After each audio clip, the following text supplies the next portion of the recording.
Hi అండి, నమస్తే అండి. తగరపల్లి వెళ్ళి వచ్చాము ఇప్పుడే జస్ట్. మా మనరాలు పుట్టినరోజు అయింది, పుట్టినరోజు చేసాం. కానీ మనసు బాగాలేదండి. ఎందుకో మన అనుకున్నలే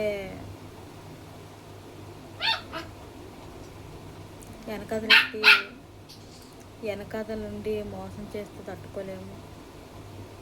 అదే నేను తట్టుకోలేకపోతున్నాను. ఏంటంటే అందరూ నా వాళ్ళు అనుకుంటాను. నా వాళ్ళు అనుకున్న దానికి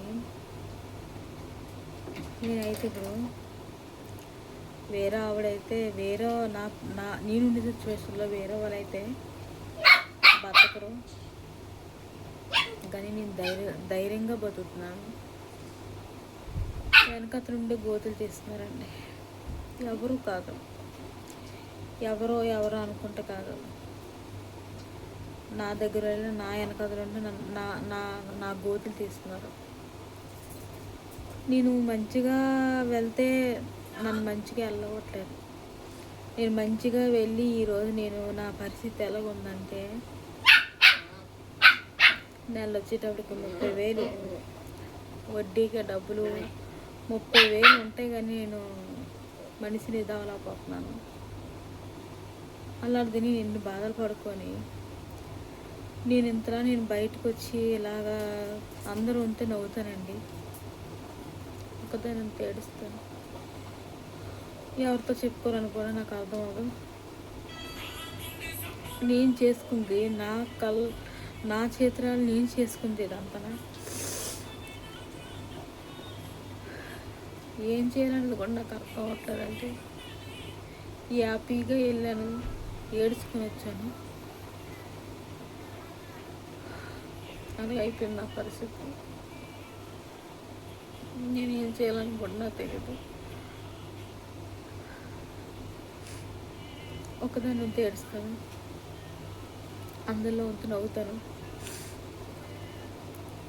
నేను ముందుకి వెళ్తున్నాను, బాగా వెళ్తున్నాను. నేను ముందుకి వెళ్ళగలను, ముందుకు అడుగేయగలను అనేటప్పటికీ నేను ఎవరొక్కరు తొక్కుదామని చూస్తున్నారండి. ఒక ఆడదే కదా, ఎలాగో బతుకుతుంది కదా, దాని ప్రయత్నం ఏదో చేసుకుంటుంది అని లేదండి. ఏంటంటే ఉడికెత్తుకోవడం, అది ముందుకు రావడం ఏంటి, అది బతకడం ఏంటి, ఒక ఆడదాయి ఉండి అని ఈ జనాలు కూడా అలాగే తయారయ్యారు. ఎవరో బయట వాళ్ళు ఎవరెవరో ఏదో చేసినా నాకు నష్టం లేదండి. నా అనుకున్నలే నాకు గోతులు తీస్తున్నారు. నేను ఉండేది ఇక్కడ పెద్దరిష్కంలో మా అన్నయ్య వాళ్ళ ఇంట్లో ఉంటున్నాను. కొంచెం మనీ ప్రాబ్లం వల్ల దీంట్లో నేను మనీ కొంచెం ఇచ్చాను, ఆ ఇంట్లో నేను ఉంటున్నాను. కానీ నాకైతే ఎక్కడో ప్రశాంతంగా బతకాలని ఉంది. నాకు ఉండాలని కూడా ఉద్దేశం లేదు. కాకపోతే కొంచెం మనీ వల్ల ఉంటున్నాను. మళ్ళీ నేను బయటికి వెళ్ళేంత మనీ రాదనేసి నా దగ్గర తింటున్నారండి, నన్నే అంటున్నారండి. ఏం చేయాలని కూడా నాకు అర్థం అవ్వట్లేదు. అలాగుంది నా పరిస్థితి. ఓకేనండి, నా బాధలను మీకే చెప్పుకుంటున్నాను.